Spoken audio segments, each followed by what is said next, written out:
Well, I grew up Southern Baptist in Appalachia, so that in of itself was a very difficult thing for me to do in my youth. And I heard lots of messages about how God rejected me and didn't accept who I was, and frankly how my eternal life was pretty much doomed if I were a lesbian. And so luckily I got kicked out of that church when I was 28, when they found out I was gay. And luckily I had moved to Lexington at that point, and I found an open and inclusive church here in Lexington. But frankly, I stayed away from church for 7 years, so I really get it, both as a person of faith and as a minister, how folks can get so discouraged and frankly put out with church that they want nothing to do with church. I never lost my relationship with God, but I lost my really even desire to be a part of a faith community that I thought would only in time hurt me yet again.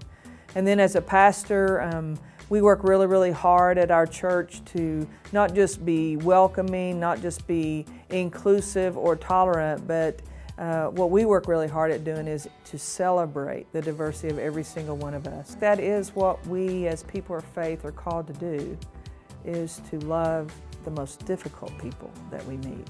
It's easy to love those who love us and accept us.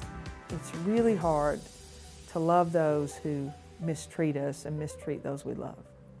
Well, I think pride for me is two things. First of all, it's internal. It's pride in who you are as a person, and for lots of us in the LGBT community, that takes a very long time for us to become proud of who we are and of who we love.